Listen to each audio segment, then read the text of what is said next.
pasti terjadi ketika seseorang mengalami tekanan sejauh ini secara psikologis pasti mendapatkan sebuah gangguan. Saya sangat amat tertarik untuk membahas secara sisi psikologinya seperti apa mereka ini yang diperbudak, dan yang lebih menarik lagi menilai secara psikologis si pelakunya gitu ya, karena banyak sekali orang yang bertanya di Twitter tadi saya baca, kok ada orang sekejam itu, kok ada orang sejahat itu. Pasti kalau bilang kan gesrek otaknya kali ya. Kita tanya ini langsung, ini adalah Tika Bisono.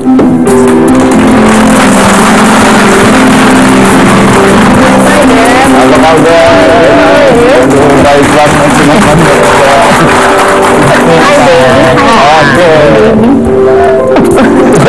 hati-hati ya Nula.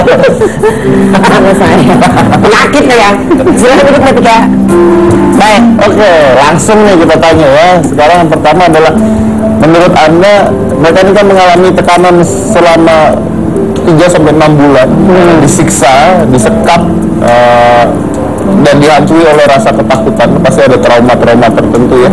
Nah, gimana kalau kita melihat secara psikologis dari mereka? Katanya ada yang sampai ngeliat tahu tempe aja trauma katanya. Gimana itu? Ya kalau pengalaman di sana memang sesuatu yang mencekam, Mas Dedi, ya kan.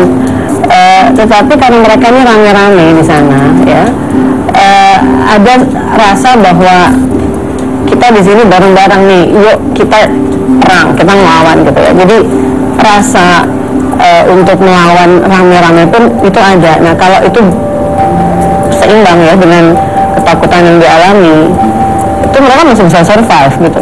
Buktinya nggak terlalu lama kok. Ya makanya saya lihat bahwa mereka kayaknya tidak terlalu terganggu juga. Ada yang berani akhirnya walaupun usaha pertama gagal, tapi itu tidak kemudian mematahkan semangat untuk kita tetap harus kabur dari sini gitu. Jadi semangat itu malah terbakar terus gara-gara mereka rame-rame barengan gitu ya. Jadi rasa kita sama-sama itu jauh lebih kuat ya. Jauh lebih kuat daripada ketakutannya gitu. Tadi saya ketika bicara sama mereka dan membayangkan keadaannya, saya membandingkan dengan konsep kalau tidak salah logoterapinya Viktor Frankl ketika dia ada di kamp konsentrasi Jerman ya. Mungkin beda kali, secara kasus beda berarti. Kasusnya sih beda sih. Kalau yang di Jerman itu kan emang udah menahun ya, jadi itu bahkan udah jadi semacam nilai-nilai yang diambil ya, nilai baru. Kalau ini sih saya sih lihatnya sebenarnya karena mereka juga usianya muda, bisa aja di dalam pikiran mereka rubah menjadi sebuah tanda petik ya, petualangan itu ya, dan jiwa muda itu yang sebenarnya menyelamatkan mereka, semangat mereka untuk akhirnya bisa keluar dari sana dan memerangi mandor tersebut gitu. Tapi ketika kalau kita melihat mereka pasti ketika kedepannya ada rasa trauma nggak nantinya untuk mereka, mungkin ketika mereka punya anak atau apa gitu. Masih punya trauma nggak sayang sekarang? Sekarang udah nggak meninggal. High five. Tapi kabarnya ada salah satu teman mereka yang namanya Dirman, katanya dia tuh trauma sekali sampai kita undang ke sini juga ketakutan. Ya mungkin karena setiap orang pasti beda-beda ya. Kita akan coba lihat, ini adalah gambaran dari keluarganya. Silakan. Itu lihat ada orang kesini kayaknya orang gila itu, lalu nyamperin saya, itu orang anak-anak dia, ternyata itu anak saya yang seperti orang gila. Saya ngeri. Nggak ada yang tidak yang menangis, semuanya menangis. Itu lihat anak saya seperti itu. Emang izinnya Idan waktu pergi itu apa? Mau kerja? Saya mah nggak tahu, saya mah yang tahu ibunya. Sama itu, sama Bagas, sama Rijal. Jadi 6 bulan lebih itu nggak ada kabar?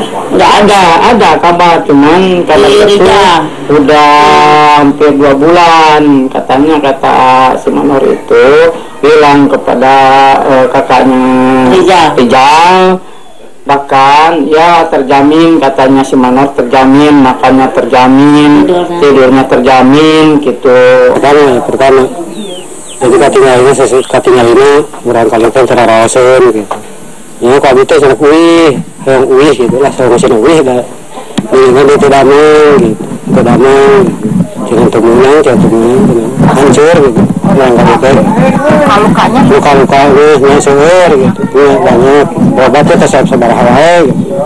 Temannya kan dia, musyawarah nggak mungkin gitu nya, nggak mungkin, bukan zaman baheula istilahnya mah gitu. Saya percaya wah nggak mungkin. Ya mau ke Jakarta sama temannya orang Cikalong, tapi enggak nanti apa gitu di waktu ke berangkat lama gitu. Kita ngabarin hartos, hartos di ayam, misalnya nggak usah ikut dengan HP semua bang acuh, sare eta, di damai eta gitu. Oke, kalau melihat keadaan mereka ya, mungkin kita cuma bisa berharap mudah-mudahan kalau memang ada hal tersebut bisa cepat dilupakan lah ya. Pasti dukungan keluarga, masyarakat sekitar sangat membantu. Saya mau tanya nih sebenarnya yang buat saya menarik bukan mereka. Yang buat saya menarik adalah kenapa si pelaku bisa sampai melakukan hal seperti itu? Memang ada kepribadian Mas Dodi yang dia sangat menikmati melakukan sadisme. Ya, jadi kepribadian sadistis itu adalah orang yang dia merasa powerful, merasa berkuasa kalau dia melakukan penindasan gitu. Ada memang pribadi seperti ini ada. Dan kalau kasus ini baru satu yang terbongkar, menurut saya masih ratusan di kasus kayak gini di Indonesia masih ada. Di Amerika baru saja terbongkar di saya lupa tuh di daerah mana, ada seorang 3 anak kecil usia 14 tahun hilang dari rumahnya, dan setelah 12 tahun kemudian ketemu sama polisi dan warga. Beda 4 rumah dari rumahnya. Anda boleh cari di Google, kalau saya lupa namanya siapa ya, dan dia itu disekap oleh tetangganya selama 12 tahun, 3 anak perempuan ini dihamili, disiksa, digugurkan, dihamilin lagi, disiksa dan digugurkan lagi, 3-tiganya dalam keadaan telanjang dan diikat. Baca ya tentang itu ya. Itu bahkan tetangganya yang melakukan katanya. Nah, ini apa, sadomasochism kah atau sudah sadistis atau apa gimana ya? Yang pasti kelainan kepribadian yang pasti ya kan, dan orang-orang seperti ini memang adalah mereka yang sakit ya teman-teman. Jadi bukan yang normal enggak gitu ya. Tapi tentunya sebelum menjadi pribadi seperti ini pasti ada sebuah peristiwa juga masa lalunya yang bersangkutan gitu ya, yang kita nggak tahu ya kan. Tapi membuat mereka menjadi pribadi yang sadistis gitu. Oke, kalau kita melihat si pelaku, bagaimana dengan antek-anteknya yang bisa ikut menyiksa? Kan uang bicara Mas Dedi, uang bicara. Dan kalau buat saya di Indonesia, uang itu penutup mulut yang sangat luar biasa gitu ya. Bahkan termasuk aparat pun juga mudah sekali untuk disuruh diam. Tapi kan juga dikasih satu fakta bahwa ini adalah bisnis legal ya. Dan kalau di daerah tuh biasanya memang mudah sekali untuk diberikan satu fakta yang berlawanan dari situasi yang sebenarnya. Apalagi kalau mereka adalah orang-orang yang status sosial yang tinggi ya, kemudian kaya raya ya, itu kan jadi ikon di daerah itu gitu. Dan itu benar aja gitu ya. Jadi akhirnya si masyarakat atau si antek-antek tersebut membenarkan perilaku si pesakitan tersebut. Bahkan mereka nggak tahu kalau dia pesakitan, nggak tahu, karena kan kalau orang pesakitan itu sangat manipulatif ya. Jadi dia bisa sadis ke teman-teman ini. Tapi pas keluar sangat lembut, sangat. Nah, sebenarnya itu jadi bingung membedakan ya. Jadi ketika kita baru kenal seseorang, terus bagaimana kita kan jadi hati-hati dengan adanya kejadian seperti ini gitu. Kita kan nggak bisa membedakan tuh Mbak, bagaimana dia memang dia sadisme atau bagaimana gitu. Saya juga nggak bisa membedain sih Ben. Jadi sebenarnya sikap kritis sebenarnya sih jawabannya itu ya teman-teman ya. Kalau kita kurang memiliki sikap kritis ya, kita juga biasanya nggak sensitif untuk melihat ada yang aneh dari sebuah fenomena gitu loh. Makanya jawaban dari ketiga teman-teman ini adalah pendidikan yang teman-teman yaitu harus punya sertifikat, pendidikannya harus ditingkatin lagi karena di daerah mereka itu rata-rata nggak lulus SD gitu ya, bahkan SMP, ya rata-rata mereka lulusan SMP dan bahkan ada yang orang tuanya juga nggak mau mengirim ke sekolah yang lebih tinggi gitu ya. Ini adalah pola pikir dari pendidikan juga Pola pikir mempengaruhi apakah pendidikan, bisa masuk ke sikap hal tersebut kritis, atau betul tidak. ya. Saya harus break dulu, jangan kemana-mana, tetap di kita.